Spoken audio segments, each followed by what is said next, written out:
Hello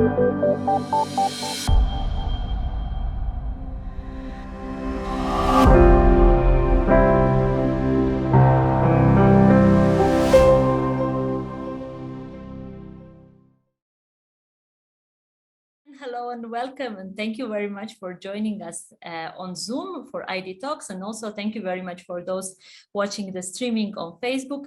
Today is the final session of the ID Talks for 2021, and also the final session of the Embracing Diversity series that has been stretching since the spring, and we are extremely delighted to bring you the talk, ID Talk Diversity.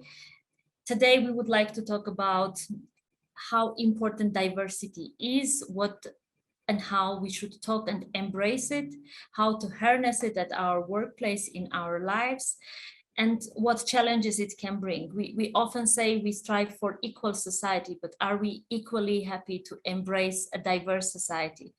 And to guide us through this interesting topic, we have an amazing speaker. It's Rahel. They are second time with us, the co-designer of Now and Instituto Now. The focus of Instituto Now is to bring new methodologies and topics around diversity, inclusion, and social transformation. Rahel is an amazing speaker and also author of many publications, as well as the Embracing Diversity publication of Salto Inclusion and Diversity Resource Center that is bringing you the ID Talks.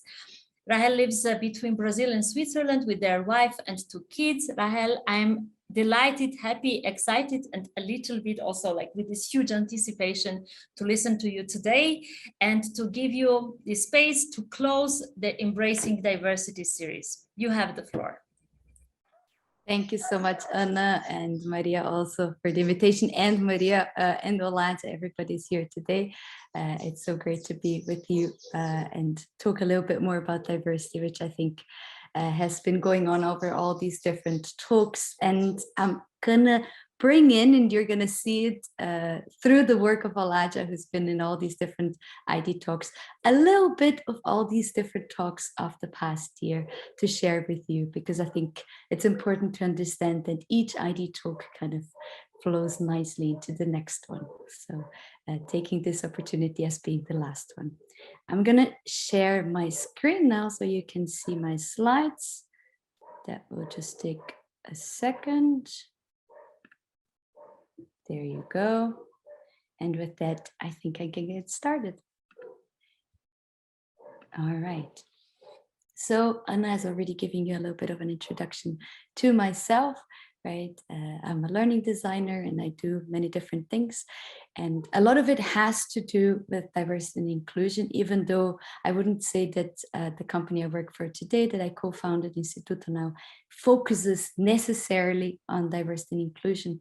But we do help a lot of organizations with questions that are related to that. So we work with social movements and with a lot of NGOs across the globe. And often this has to do with designing trainings and programs.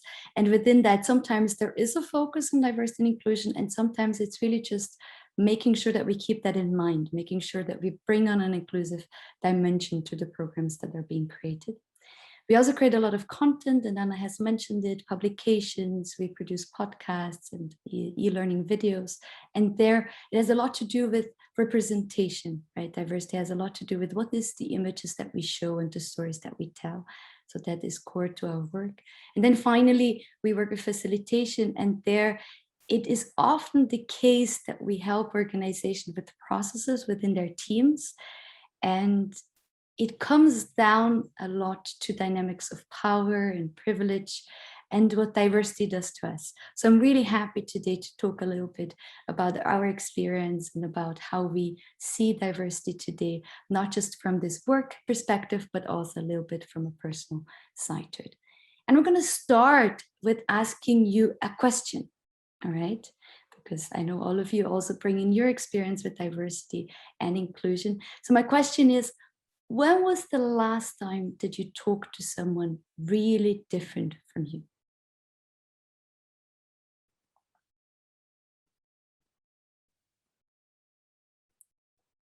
And I think when we think about that question, we often jump into thinking, oh, is the last time I talked to somebody who might have a different ability status than myself, or a different race, or maybe a different religion.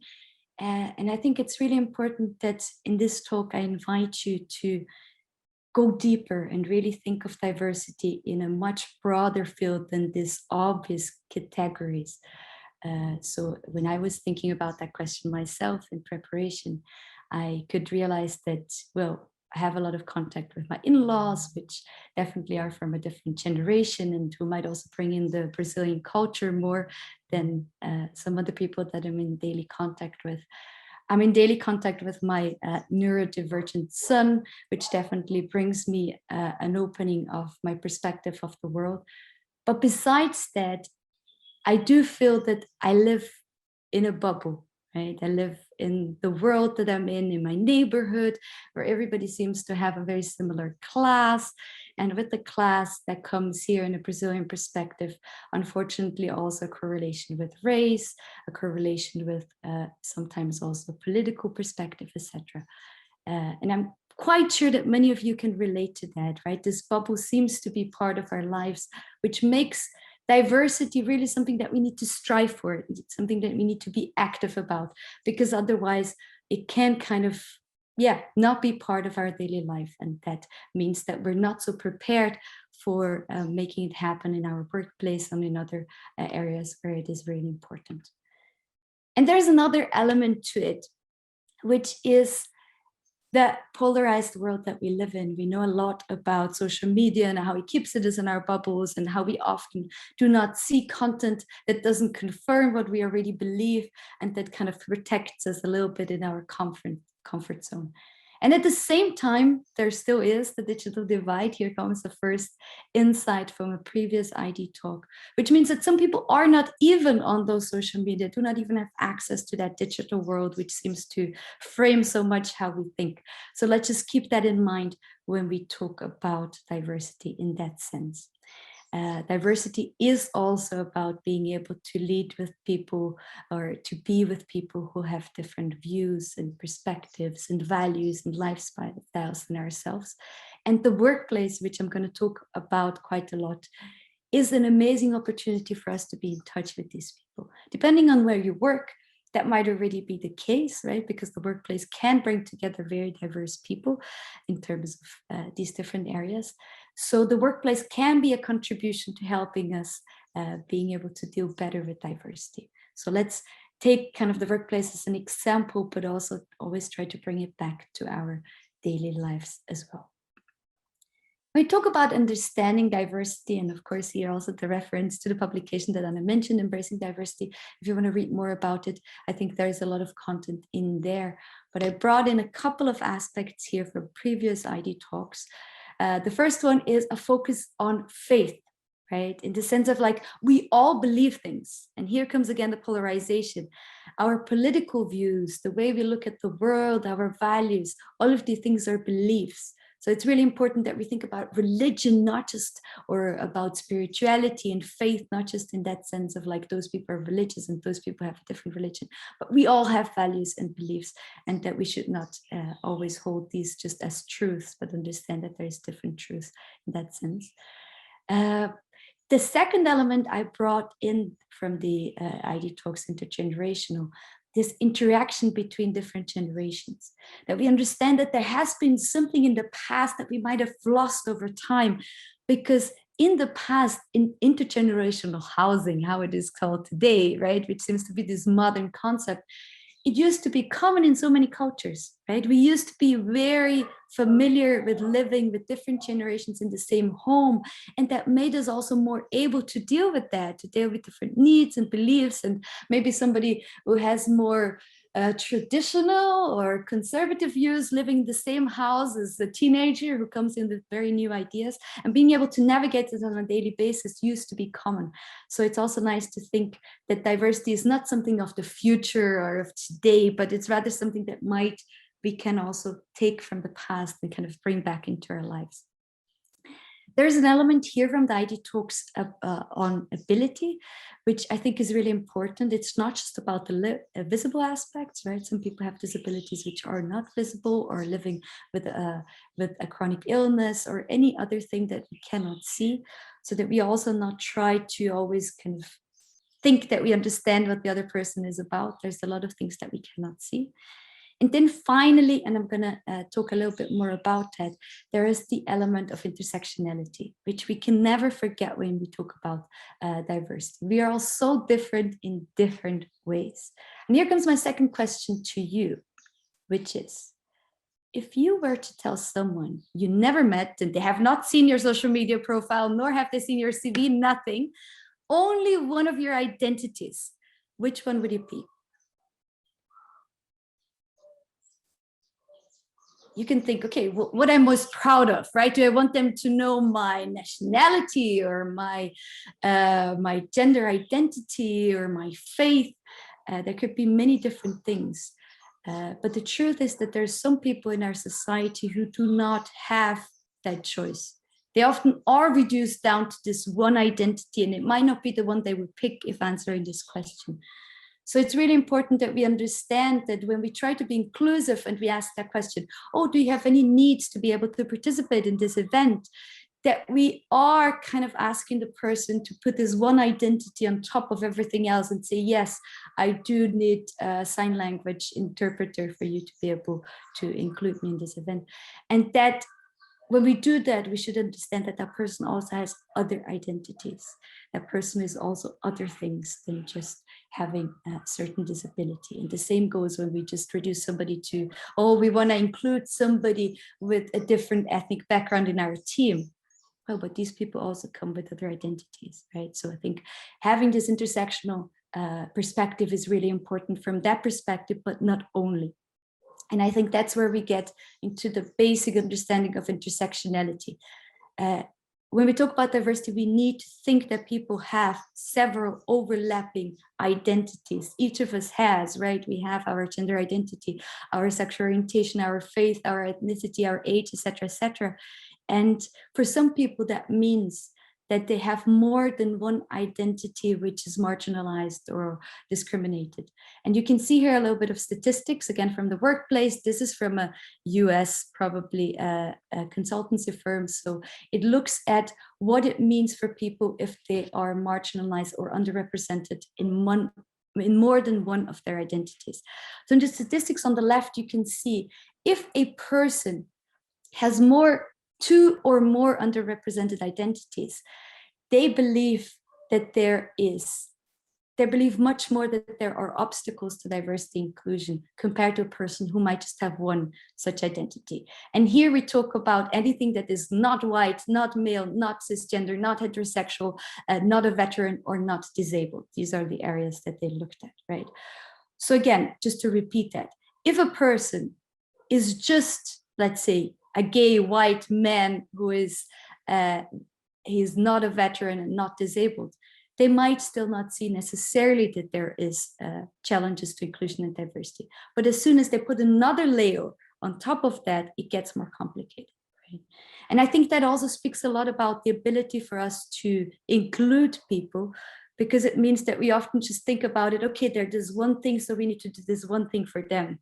Right? But as soon as you have two identities, your needs and your experience also changes quite a lot. The second side kind of confirms that, or the second statistics that I brought to you, which has similar numbers when it comes to how people feel about being able to be their authentic self and believing that their perspectives matter or that they're listened to at work.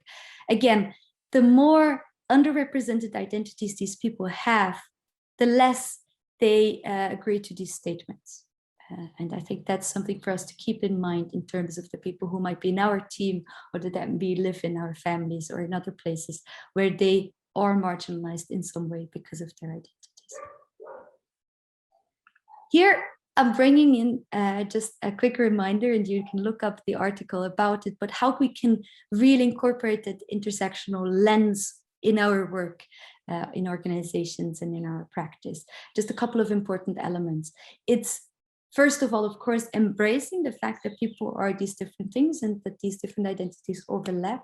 And secondly, also think about how we can really listen to people, how we can change our practices and even our laws to really embrace an intersectional perspective, and making sure that these people have the support and the resources to be able to have equal opportunities, to be able to fully participate and to fully also have power to decide.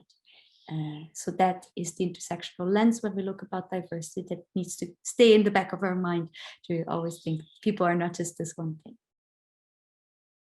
I'm going to move on to the next part, but we can come back to any topic also afterwards in our discussion, right?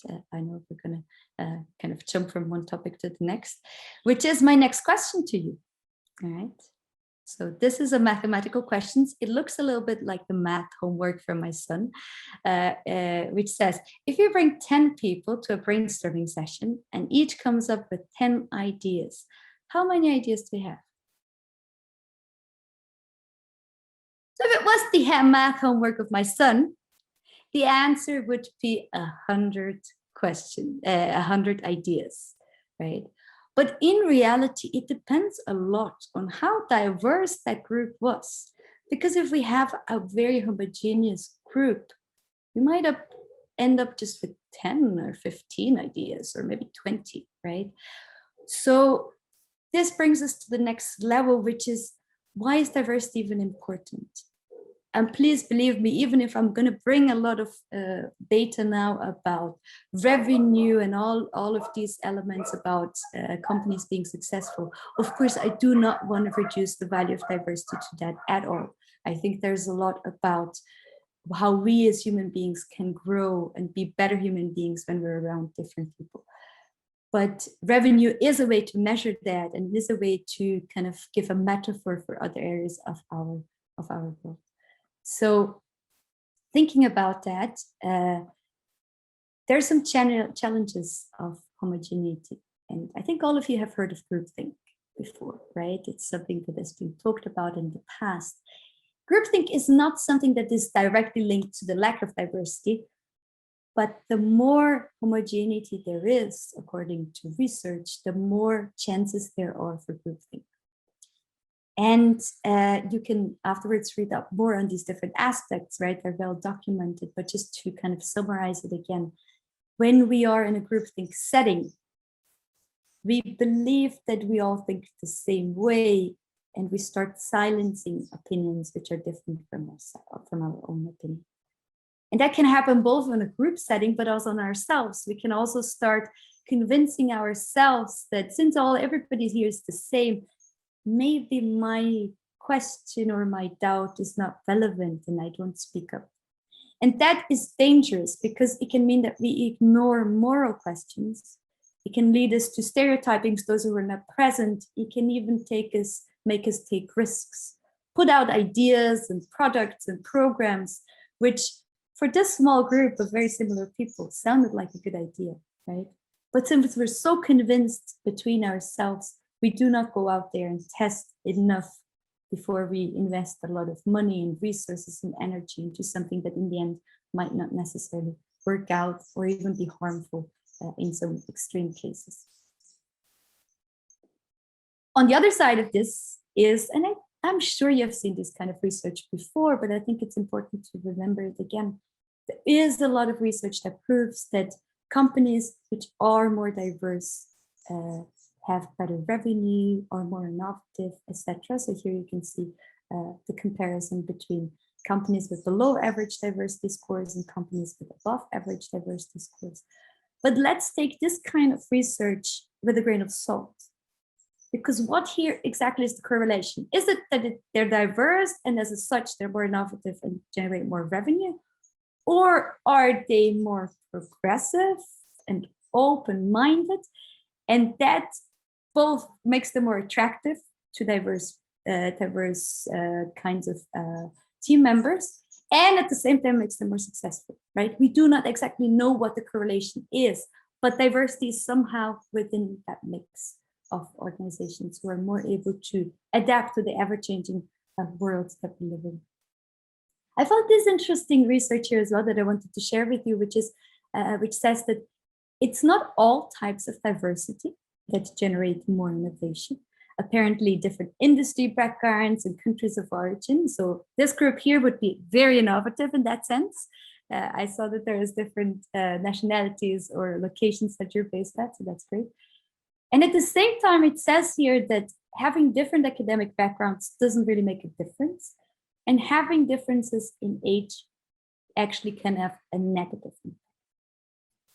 Now, this is just a question of profits and innovation, right? And again, I said, these are not the only measures. At the same time, having intergenerational teams has other benefits. They have proven to generate a more collaborative and an engaged environment and thus generate more happiness. And I think that just should be valued just as much as generating a lot of profit. So each type of diversity can also bring in their own positive aspects. Now, as a bit of a summary or added aspect to that, so how can we make diversity work in a team? And here, just a little side note, amazing ID talk as well about the future and just how important diversity and bringing people together and innovation is from a societal perspective, right? I think everybody right now is thinking about the climate. I hope you are. And I hope these people who are currently trying to find some solutions come together from an innovative and diverse perspective to really find solutions. Now, how to make that happen? Here's a couple of interesting thoughts about that. It's not in all aspects of the process that diversity can be especially beneficial. It's definitely good for coming up with ideas, but sometimes for implementation, if we end up having a lot of discussions and we have a lot of different ways of wanting to do it, it can also be hindering. And I think we also need to be honest about that, right? So diversity can be applied different in different parts of our organizations and of our processes. Diverse teams do need more leadership because each of us has biases, some of them implicit, and they can generate conflicts and different difficult situations that leadership can support or can find solutions on. And now comes a tricky one. If you only read that, there can be too much diversity. I'm not saying there can be too many women or people of color or people with disabilities in a team. That's not what I'm saying. But you can say that people do need a certain type of common ground. So what there can be is too little women, too little people of color, or too little people with disabilities. If a person does not connect to others, is not able to see themselves in the others that they work with, it becomes really difficult to be able to function, to work, to connect, to generate ideas. So in that sense, of course, always from an intersectional perspective, people too have to have certain things in common. And that is also important for us to think about when we create our teams and bring new team members on board. And coming back to the very beginning of the conversation, again, it's important to remember that it's not just about these visible aspects of diversity that are important. It's just as important to have the deep level of diversity, as it's sometimes called. So diversity in personality, values, ability that we should bring aboard and that we should also value within the team, right? Because they're bringing interesting conversations and allow us to also generate possibilities and solutions for the world that we live in, because it is complex and it is diverse. And then finally, if we want to work on something, it's not just about bringing diverse people on board. We should work on our culture. Because if we have a diverse team, but it's a team that does not share, where everybody just works for themselves, or people do not feel safe or happy, it's quite likely that we'll not be able to find solutions or be innovative or work well together. And that brings me to the next element, which comes very much from my own experience. We are a small team, and making our team diverse is an ongoing strive. It's an ongoing challenge that we're trying to do. We haven't figured it out yet. And if you have, please let me know, because it's not so easy. But something that I have realized in the past is we need to have the right time to diversify our team. When we were at the very beginning, we were only 2 people. You have to think, are we able right now to embrace the process of bringing somebody on board that will challenge the way we do things, that will need us to adapt our culture, to create new processes, while we might just be overworked. That might not be the right time. Now that we're a time of a team of 5 or 6 people, it's becoming more easy to do that, right? We can really take the time to do a good job in onboarding more diverse people. And that also brings us to the process. We need to invest time to get everybody on board before we onboard a new team members who might be bringing new perspectives. And here I'm going to share a personal experience just from recently. So we're a Brazil-based team of 6 people, and we recently decided this year that we want to actually internationalize our team because our clients are international. So before we brought on our newest team member who's based in Rwanda, we took a 3-week period in preparing ourselves. And preparing meant that we switched all our team internal communication from Portuguese to English already, to not do that on the first day that our new team member starts, right? Because that would also mean that this person would feel the heaviness of that switch and thus kind of falling back into Portuguese and constantly saying, oh, sorry, I didn't want to exclude you, right? So it's really important that we do that work and we really think about the process of bringing somebody on board. Of course, ideally, and we're already working on that, this person doesn't stay the only one, right? Connecting back to what I said before. But we also have to realize that sometimes resources are limited in that sense. And then lastly, there's the right position. And here, our recent experience, we had a team member who is a person with autism. And the position of that person included a lot of calls, included a lot of emails and a lot of communication. And eventually we sat down and this person shared, actually, this creates a lot of anxiety for me. And we had to really rethink the position of that person. But since we hadn't done that from the start and we haven't really reflected, do you feel comfortable about that? We had it go on for way too long and we could have just reshuffled a little bit the responsibilities. So I think it's really important that we also understand that not everybody will fit every position. And we also need to be able to kind of reshuffle a little bit responsibilities in that sense. Or people will leave our team because they do not feel comfortable. Now, giving us a little break, and then the next question. If someone is really good at something, is it talent or practice? You might have heard this question before because there's this very famous idea out there that it takes 10,000 hours of practice to get really good at something. You might have heard that before. But is practice a fair measure? If we want to bring on somebody on board, now translating it into real life, and we kind of assess who has the best CV, is it fair to compare depending on what people had access to? Or in other words, who is able to practice 10,000 hours? And nowadays, this theory has actually been debunked. And they say it's not about the quantity of hours, but the quality. So reformulating the question, who is able to train with the best trainers and the best equipment, right? That brings us to a very important perspective when we talk about diversity, which is the question of privilege and equity and the ability of us to all share our power. So just kind of reformulating what these terms actually mean. When we talk about equity, you can see it here in this little image on the left side, we talk about giving all the people the resources and access they need to succeed, which means it's not the same thing as equality, because equality means we give everybody the same resources, which sounds fair, right? Everybody should get the stairs of the same size so they can do the same thing. But you can see on the apple tree that the starting point for people is not the same, which means that if we want to really strive for justice, we need to look at it from a perspective of equity. Some people might need different resources and different access than others. And that connects us to privilege, which I think is a really important aspect to keep in mind and to even bring up in conversations in our team, in the sense of, again, who had the possibility to train for 10,000 hours to get really good at it, who had the ability to do a youth exchange and learn another language, etc. That has a lot to do with the privileges that we have.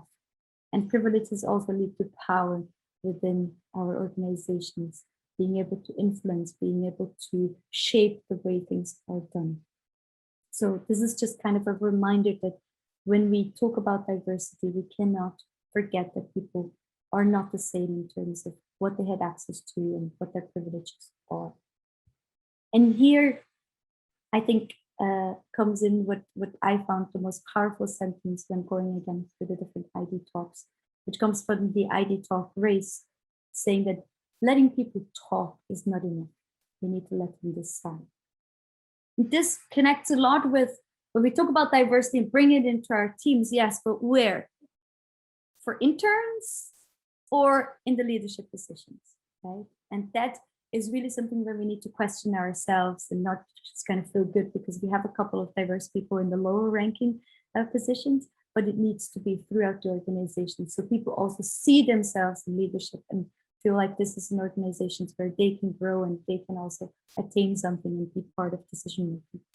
And I brought one more statistics here, which looks at what happens if you have female managers. And you can see that innovation only starts to really increase when you have more than 20% female managers. So just having a couple of female managers is not enough, right?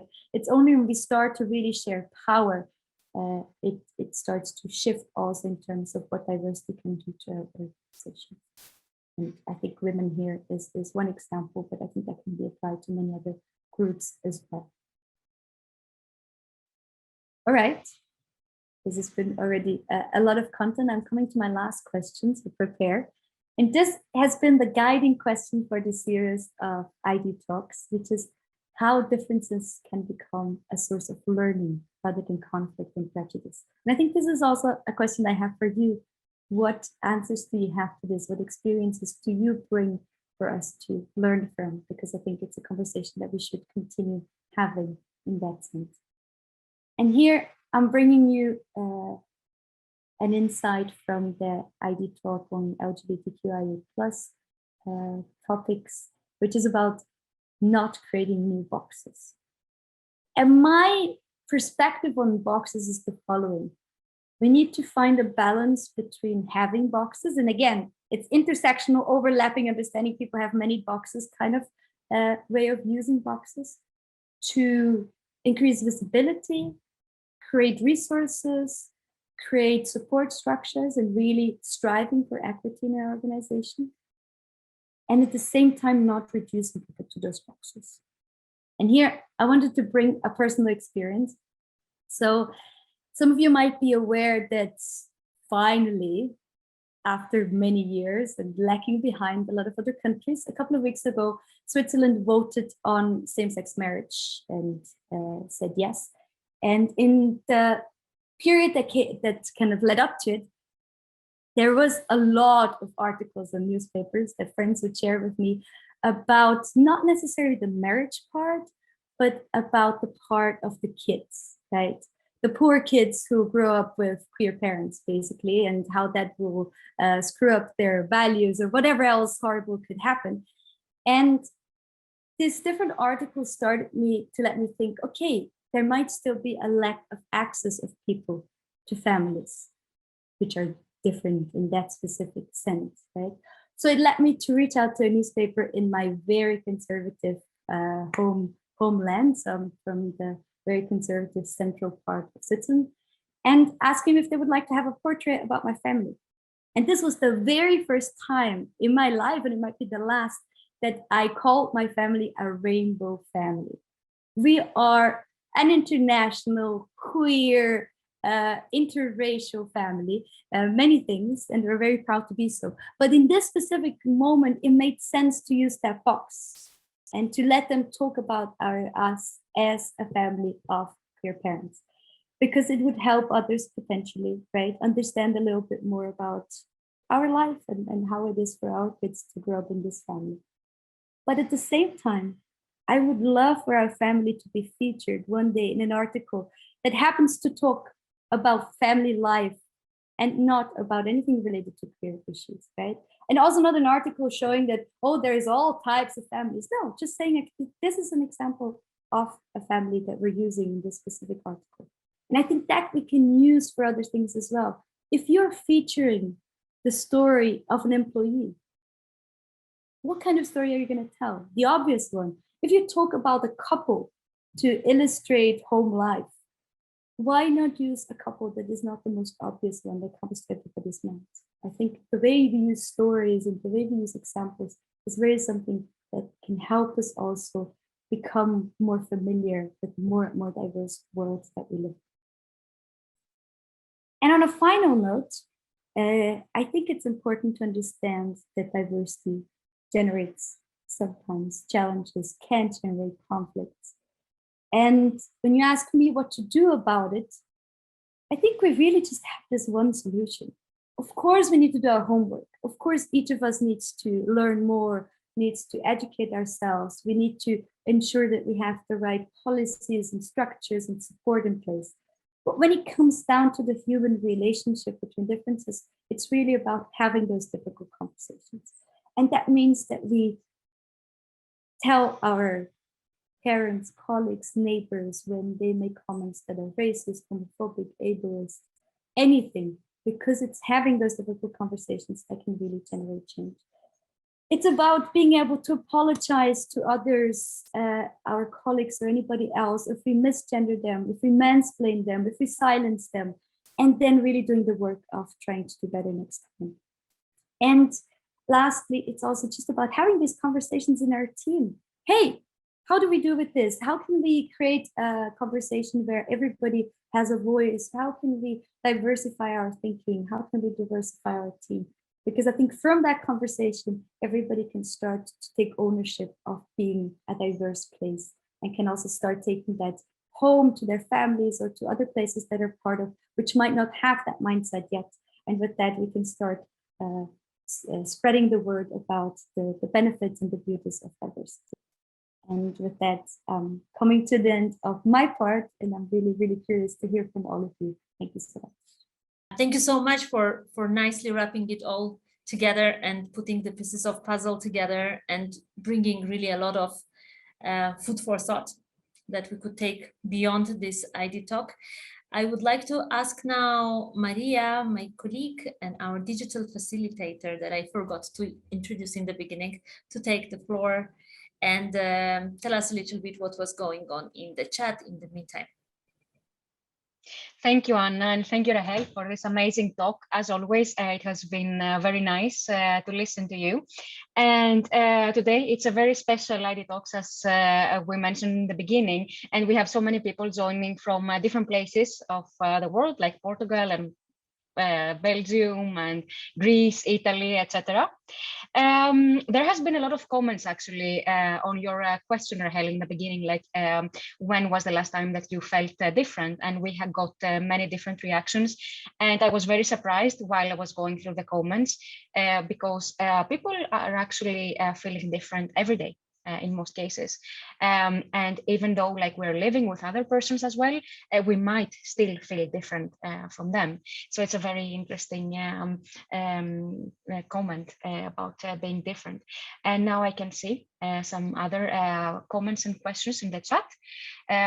One of them is, what's the relationship between the one who is different that we met and those characteristics and qualities? All right. I'm not yet 100% sure if I understand the question. So I see here it's sad. If you could describe a little bit more. I think it's important that we're different or they're different. I think it's important that it's not, there's nobody who is the different person, right? I think that's important to keep in mind. And I think we have a tendency to label in this kind of us versus them thinking. And it's really important that we move away from that and really just understand that it's about relationships, right? And I agree with everybody. Of course, everybody is in touch with differences every day. And I think we can think about the differences that we're not in touch with and how we can maybe train that muscle a little bit in that sense. But yeah, let's see if we can get a little bit more phrasing on the question specifically. Saad, you could take the floor now and ask your question or paraphrase it for us to understand a little bit better. Hello? Yes, we can hear you. Yes, so my name is Saad Aschwanden. I am the president of the platform Brooklyn Mine in Casablanca, Morocco. So I am in the North Africa. So as I see that you said that what's the last time that you meet someone is different. So each one of us that has like a different view of someone different in our life. So I see that in the presentation that you mentioned many high qualities and characteristics that we should increase and also develop in our personality in our life. So I see that what's the relation? So we should go for these characteristics and qualities to be that person who is different, or there are some very equation between being different and this characteristics and qualities. So as in the brief question that I need to see the how to form this equation between different, being different, and this characteristics and qualities. This is my question. Thank you so much, Sad. I think what you're calling this characteristics or qualities, it's like I said, it's kind of different muscles that we can train so that we're able to strive for being able to deal with diversity in our daily life. So I think it's really about both things. It's both about increasing diversity within the spaces that we're in, within these parameters, right? But also increasing the dialogue about diversity and really making sure that people feel more comfortable in reaching out to people who are different to them. So it's kind of a yes and both things are important perspective. Does that answer your question? Yes, thank you very much. Thank you very much. I also know that Maria from Salto Inclusion and Diversity Resource Center had a question. Want to take the floor, Maria, please. That's right. Thank you for giving me space. Rahel, I just wanted to ask something that's about one of the last slides, or maybe it was the last one, about the importance of communication and having a dialogue, because I think it's really crucial, especially nowadays. I mean, the world is so polarized, and now we also have like anti-vaxxers and those who are pro-vaccination, and there is also a big debate, or almost there is no debate. I don't know. I think we tend to go immediately to our own bubble, or I don't know, like I think it's very hard to have a conversation, or we turn immediately the defensive mode. I don't know if you meet your racist uncle. I'm not saying my uncle is racist, but just an example on I don't know, on some family party, and he starts giving some comments. I think what we tend to do is immediately like, I don't want to have, this kind of conversation, or we tend to just try to avoid that kind of talks. But if we would decide to have a talk with with our racist uncle, what do you have some tips like that could help us to have that tough dialogue? Because I think having that kind of talk in your team might be a bit easier. I would still expect that people in your team are still more or less like maybe have the same attitude or similar values, not necessarily, but which is not the case when you go out of your bubble, or just in your family. So thank you. Thank you, Maria, for this question. I think it describes very nice the world that we live in right now, right? I think the racist uncle, it's an example, right? But it exists, this kind of situations where you're like, what do I do now, right? What do I do now with this? And it can be in your WhatsApp chat, right? It can be in many places. It can be in person. To me, the vaccine, or generally the COVID-related example, actually has given me a perspective on a way out, in the sense of finding solutions for common ground. So bringing again my son as an example, he's 9 years old, and yesterday for the first time he went to a birthday party after a long time of not attending these kinds of events, right? And this was a birthday party with a lot of kids, and some of them were wearing masks and some of them were not. And it was outside, so it was kind of a safe place where I think both types and both attitudes were still contemplated. Those who were wearing masks could protect themselves. Those who were not wearing masks could also do that. I think that space somehow exists, right? But it's difficult to find it, and it's difficult to avoid that those that do not wear masks start telling those to wear masks to take it off, etc., etc. So I think if we can start having those dialogues to say, hey, can this be the way we deal with the situation? Who wants to wear masks does it, who does not want to does not. I think that doesn't solve the racist uncle problem, but I think it starts giving us a perspective on how to deal with a polarized society. It's creating this field where we create rules and say there is a possibility to coexist, as long as it doesn't infringe the other, right? As soon as the people who did not wear masks would start kind of kissing the ones who wear masks or something, not that the 9-year-olds will do that, but I think it will get complicated, but I think we can find that common ground. Now, when it comes to having really somebody who makes racist, homophobic, or ableist comments or anything else in our proximity, I think there's two situations, right? There's the situation of there is actually a person with disability or a person of color or anybody else in the proximity. I think we do not have a choice, right? I think we need to speak up. We need to kind of voice that this is not okay. It's our responsibility. And we need to be aware, and that comes from my own experience, that when we talk about some of these identities, again, they're not visible, right? So imagine when somebody makes a homophobic joke, I think it's safe to speak up, because if there's other people around, there might be young people around who have not come out, who are struggling with this. It's crucial that we speak out, because that can really influence how these young people feels about themselves. Now, what happens if it's maybe just us and this uncle, right? And it's a different kind of situation. There is nowadays a lot of research in the diversity and inclusion field, again, from this very much company-focused element, right? But there is most work and research being done, which says that the workshops and all the interventions that in the US is a lot about race, but not only, that are being done, they tend to only reach the low-hanging fruit, right? So they tend to work well with those people who already have a certain open mind, who kind of already agree. And that the big challenge now is the next level, right? How do you reach out to those people who might find a way not to attend those workshops, or if they're there, they're not necessarily engaging?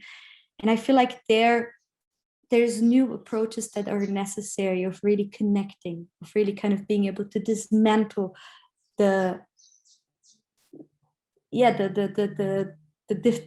division that we have between us before we can even have that conversation, right? So how do we generate a common ground before we say? So if we say the person makes a racist joke and we say right away, it's difficult, right? But how can we start creating common ground and start finding a way that this person actually might agree? Because that research also shows that the classical male cisgender heterosexual man often reacts much more strongly against diversity and inclusion in work, out of feeling cornered, out of feeling like they're going to be silenced, they're not going to be validated, etc. So we need to also find a way of doing that work, validating that their reality and their identity and the way they have lived until now is valid and is relevant, but that nowadays, that there is other perspectives that they need to also be able to learn and incorporate. It's not easy, right? But I think if we train with our team and there is small divergences as well, we might be able to, again, train our muscle of being able to have those difficult conversations in other places. It seems that the conversation is really rolling in the chat, and we have a lot more comments and questions coming in. I would like to ask Maria to bring some more to your attention, Rahel, please. Yes. Thank you, Anna. And because the chat is getting more and more active, I think I will do it a simple way that we take one question per time so that we don't confuse Rahel. The first question is, considering that most people present here are already convinced or active in fostering diversity and inclusion, you talked about tough discussions. Would you have any tips and tricks about discussions from those who are already experienced to a first discussion with a decision maker who is definitely opposed to any action related to the diversity and inclusion? Yes, I think it's a nice continuation of the previous question, right? But it's nice if we think it's about a decision maker, so it might not be this kind of family setting, which adds a couple of extra challenges to it. But in a company or in an organization, I think we have different ingredients that can help us start the conversation, right? So I think I talked a little bit about the benefits of diversity and how diversity actually only works if it's real, right? If it's in all different areas of the company, etc. So I think we can start off talking about innovation, and we can start talking about being able to understand maybe the audience that we're trying to work for, etc., etc. So there's a couple of ingredients that can start a conversation, and it doesn't have to be a criticism, right, to start with, but can rather see, did you see this research, or have you ever heard about this, or what do you think about trying to diversify so we can be more innovative, etc. There we have to find what works for this specific decision maker, right? Is it that you can talk about numbers, statistics, about stories, examples of other organizations? Is it about money? I don't know, right? Find what works to start the conversation. And I think as the conversation starts flowing, you might be able to bring in more aspects of the conversation that are no longer necessarily linked to that entry topic. Thank you very much, Maria. If we have something else.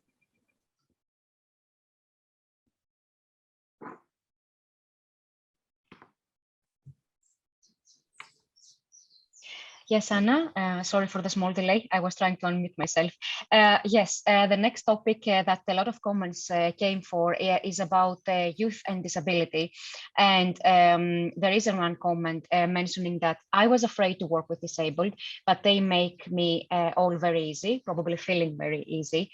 And also listening to youth with disabilities, you will understand that they have the same aspiration, ideas, but different way to express themselves. So could you comment a little bit on that, Rahel, about young people and disability, how we can approach, how we can understand their differences and how we can work with them?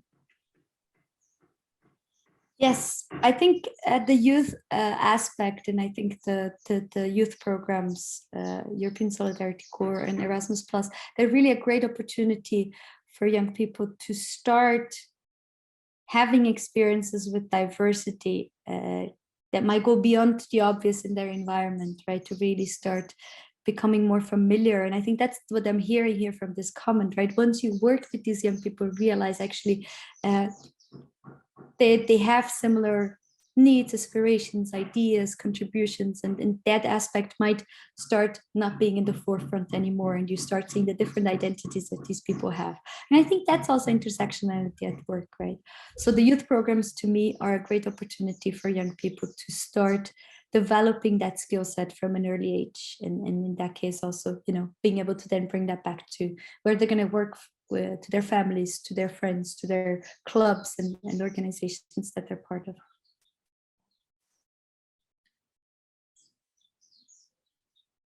Thank you very much. It seems that the conversation has already started, and our usual going to breakout rooms seems to be not as necessary, and we are not a very big group, as a matter of fact.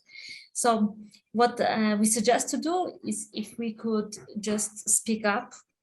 Anybody, if you have a question, a comment, would like to take the floor, raise a hand in the reaction section, take the floor, and just freely ask your questions, share your insights. I particularly like the question that you brought forward, Rahel, almost in the end of your presentation, about what can we do to learn from diversity instead of polarizing or instead of creating more prejudice or conflict. So it would be also interesting maybe to hear your opinions as the audience, as the practitioners from the field, from different fields, from different corners of the world, to also the questions that Rahel brought to your attention. So yeah, let's do a more free flow session today and not going into Zoom rooms. Please just give a sign and take the floor.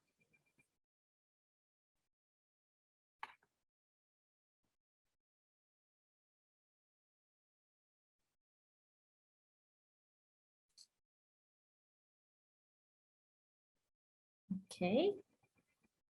Anybody? I will just. Yes, Melanie, please. Thank you. Please. And happy to see you back. Yes, thank you. Nice to be here again. I really enjoyed the last talks that I could join. What resonated with me in your presentation, Rahel, was the thing about how to work in your own organization on diversifying your team. And because it reminded me of how in my last working place, when we were recruiting new people and we really wanted to diversify and we really wanted to make sure that people were having a bit of a different background in education and where people would come from in the work experience. It was actually really hard to really implement that. And to in the end, you kind of you invite your 6 or 10 applicants, and then of course, there are the people that are more like similar to you. They are like the better candidates, and then you kind of but we wanted to. So I like what you said about do all these processes before, and also the question I think of Hamel from Luxembourg, that get your team on board and on really having this mindset of diversity is not something on we write this in our staff recruitment advert, and then people will apply and then it will work, but that it kind of is a longer process. I like how you described that, and so it's more common. It's not really a question, except if you would have more I don't know, tips or tricks or how to do that. But diversity is really something that needs time, I think. Thank you, Melanie, for bringing that up. And I think it's really important to talk about that, because I feel like there's a lot of people who might, in a first time trying to diversify their team, it might not work out, right? And that can be disencouraging. So that we talk more about that and not just say, hey, it's super worked out. In our specific case, the person I mentioned has left the team, finding a position that would more fit their needs. So it was really a learning curve for us that wasn't ideal, right? I wouldn't want to learn with the experience of another person, right? But unfortunately, sometimes that's what happens. But I think there's an aspect here for us to work on, and it's a hard one, which is what you said. Well, often the people who are more like us are the better candidates. And I think there's something here for us to work, because I think there is like a lot of processes in our brain that also make us think that this person is, again, more similar to us. So it's a great fit, right? Like it's kind of this automatic reaction of, oh, yes, I see myself in you, which means I think you would be a good fit. And I think that takes a lot of work to take away that automatic jumps to conclusion. Where of course there's the CV and there's these different things, right? There's many aspects we can work on, but there's really like a brain function here that we need to stop a little bit, and we can think about different processes of how we actually interview people that could help us in that. Thank you very much. I see Philippa has raised a hand. Please, you have the floor. I was going to mention that we have been wondering more about people that are older.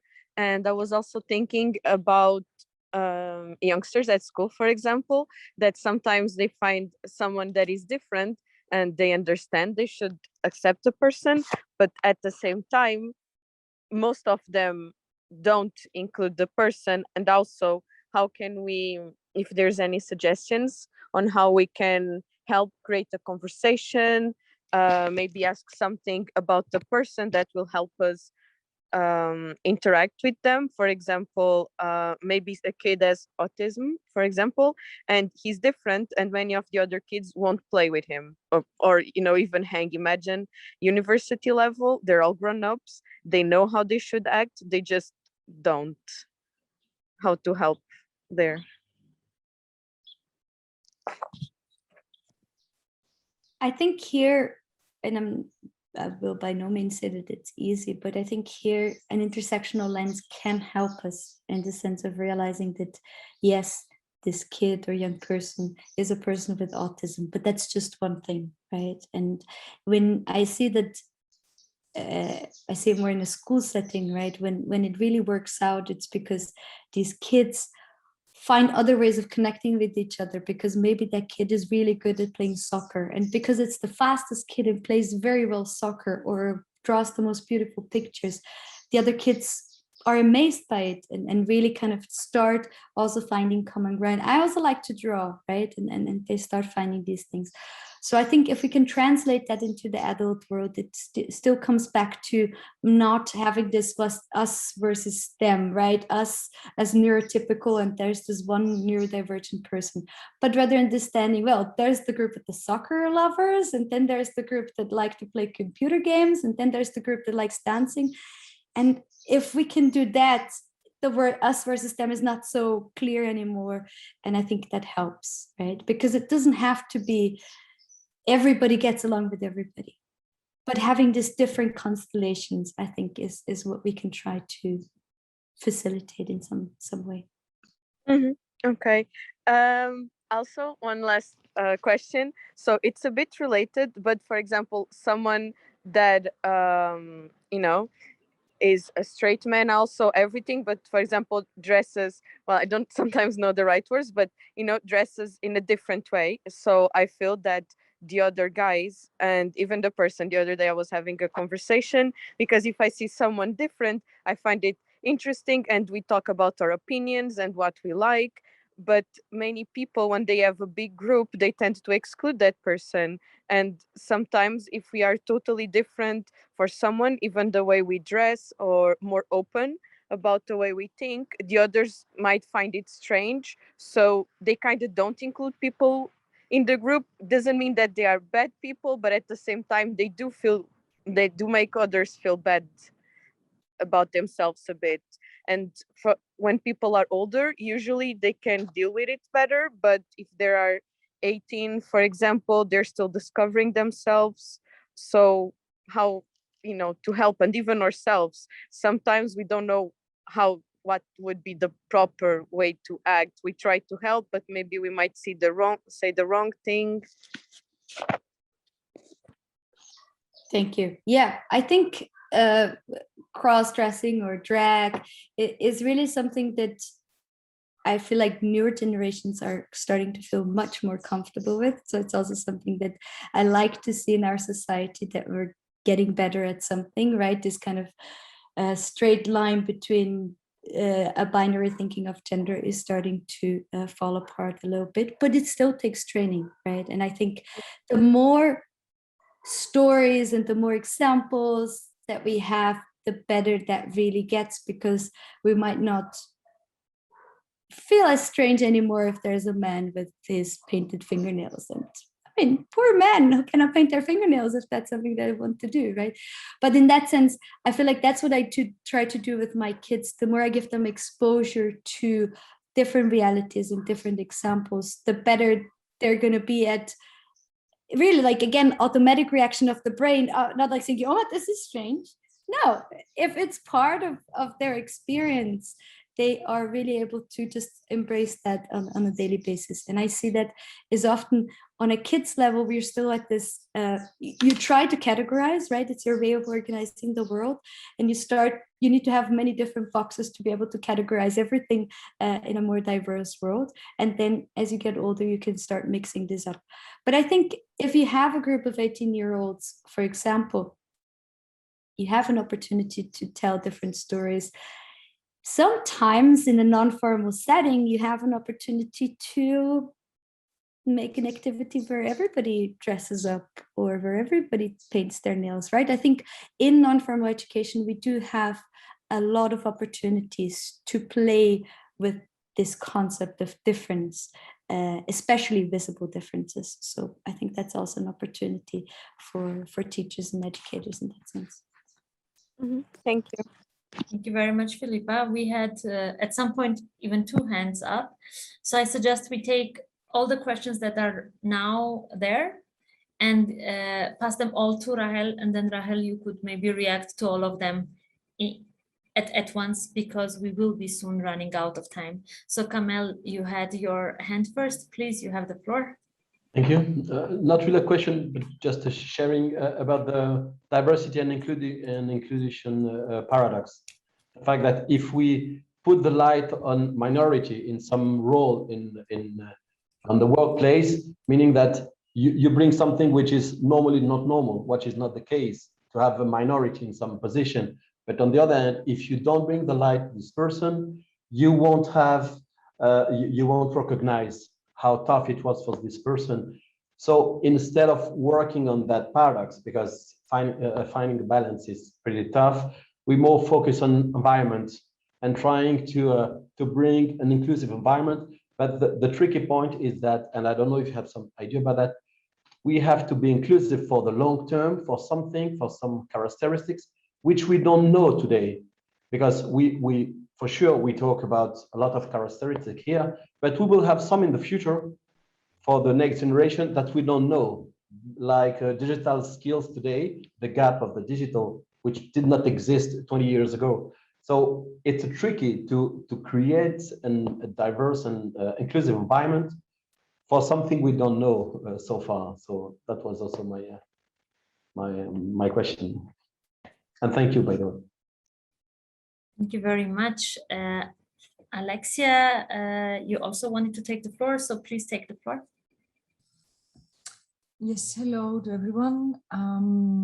Basically, it's not exactly a question what I have, but I would like a comment on political correctness in environments with diversity, and how is the sense of humor affected? How much can we say? Because for me, it has been, I mean, joking is something that I do all the time, and I like people who make jokes and we laugh about everything. But of course, there are limits. Who defines these limits, however? And when there is an environment with diversity, you basically spend most of your time thinking, I can't say this, I can't say that. Who will be? Maybe they will misunderstand this, maybe they won't. There are people that are super cool with everything and they have self-sarcasm or whatever, but you never know. How do you deal with this in a diversity environment, let's say, or a comment on this, you know, because there's not necessarily a specific answer, I suppose. Yeah, thank you very much for the comments, questions. Rahel, I think this is the moment when we can give you maybe 5 additional minutes to address these comments, maybe give some more inputs if you feel like. And in the meantime, we will get ready to see the magic that Oladra is preparing in the background. Amazing. I can't wait for that. So I'm going to start with Alexis. The last one is always the one that is most fresh. I think this is a super important topic about political correctness. My vision is that you might have just defined or found the space where we can see if we did a good job in creating an inclusive and diverse environment. Because for me, if we can joke and we understand what works and what doesn't work, and if everybody can feel comfortable with that, I think we did a good job. If we cannot yet, there might still be work to do. And that does not mean that sometimes the jokes in the environment where we did a good job do not harm somebody, but that harm can be a starting point for a conversation. I feel like this moment of, was that okay? Like, is this okay? You know, do you feel fine with that? Or that moment of error, somebody else says, I think that actually was not okay. can be the starting point for one of these difficult conversations, but not on this super heavy, oh my God level, but just on a small level. Hey, how do we feel about that? How do we feel about using derogatory words? Do you actually feel comfortable being called queer, or do you feel comfortable being called a faggot? Is that okay with you? Oh, it is. Great. Can I use it? Or is it only you that can use it? You know, like you can have those conversations and it doesn't have to be heavy, but I think that's where we want to get in diverse workplaces. And it's not necessarily something that, you know, is just there from the beginning. So I really see your challenge, Alex, in that sense. And Kamal, I like your perspective on diversity being something that always changes and there be new things. And I think here we're all aging, right? And in that sense, like thinking of diversity and creating diverse workplaces where we take the future into account also gives us a bit of a good feeling of thinking, okay, when I'm going to be older and I'm going to be kind of excluded by some of the digital divide that I don't even know yet about, we will have generated a space where we can deal with that diversity and where hopefully I will be included anyway. So I think it's also a nice investment in that sense for us and future generations to be able to deal with that better. So thank you so much. And I guess diversity is the right ingredient to find the innovation, to find the solutions for these new things. So thank you so much for giving us that last thought. Thank you very much, Rahel, and for our participants out there and also following us on Facebook. Of course, there's still a lot to do, but I think there are a lot of starting points and a lot of nice positive signals. And what I personally appreciate very much, the positive tone in which you talk about it, not to fear it, to embrace it, and to really think constructively about possible challenges and not to isolate ourselves with the fear of, oh, I don't know how to deal with it, but rather kind of positively and with a nice curiosity, try to experiment and communicate. Yeah, thank you so much. I feel very, very inspired with your talk, and it seems our audience as well. Now is a great moment, which I forgot because of that technical glitch that kind of screwed my brain and I was a little bit in a panic. I forgot to mention in the very beginning that our ID talks, and those of you who come often to join us, is always accompanied with amazing graphic recording by very talented Olaja, our graphic recorder. And in the end of every ID talk, we give a few minutes to her to present her work. And yes, so Olaja, now this is your moment to shine and our moment to enjoy. Thank you very much. I hope you can hear me, and I will now share the screen. All right, give me just a second. It is definitely the day of understanding technology again, like it's the beginning of 2020. All right. Oh, okay. Yeah, take your time. Yeah, so you should be seeing it in a second. Yeah, thank you, Rahel, once again for this, I don't know, amazing. It's really a pleasure to hear you every time that we have the chance to have you as a guest. And I mean, what to say? It has been already a proper walk along the whole history of ID Talks and every single perspective that we have brought into the diversity and inclusion, but especially the diversity aspect. So yeah, very strong points in this. All right, but in which bubble are we? How often do we get out of this bubble for, you know, both good and bad reasons in a way, and what are the limitations that it brings to us, and that then we pass on to our communities, to our circles, to our work as well. And yeah, then this connection, very interesting connection between diversity and innovation and the workspace, and what are the aspects that go along with that, how we understand differences, how we bring this perspective into our teams. So, I mean, I don't have many more things to add. It's just a very easy wrap up. As usual, you see here a little space that will be filled up in the post-production phase. And in just a few days, you will all receive the final completed graphic recording of the session in your emails. So again, thank you so much, Rahel, for this. This is beautiful as always. Thank you so much, Olaja. Yeah, thank you very much. And maybe just to add that after the talk, we ask our speakers to also make an article on the same topic, and you will receive the article, the link to the recording, as well as this graphic recording that Olaja made for us, all in one follow-up email. So keep checking your emails and waiting for news from us. At this moment, I wanted to ask you, Rahel, if you would like to say maybe some final words to close your today's participation in ID Talks. Really just to thank everybody who took the time to be here today to share your perspectives. I would have loved to hear more of that, hopefully in a future opportunity. And to thank the team, you, Anna, also for hosting, as always, even with technical glitches, always in an amazing and caring way. So I felt very, very, very comfortable to be here with you. Thank you very much. And since this is the last ID Talk of this year and of this series, I would like to now pass the floor to our colleague from Salto Inclusion and Diversity Resource Center, a person that is not always as visible as us on the screen, but doing a lot of work in the background. Maria, you now have the floor to close today's ID Talk and this series, please. Thank you, Anna. I also just want to say thank you to Rahel again and to all the previous speakers.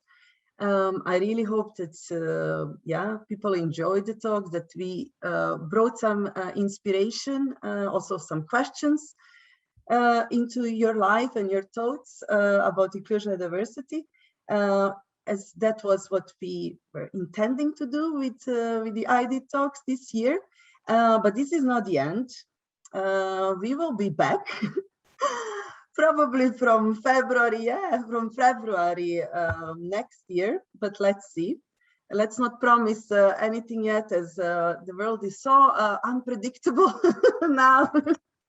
February is a faraway future, but I really want to thank you all also for being here with us, like every second Wednesday.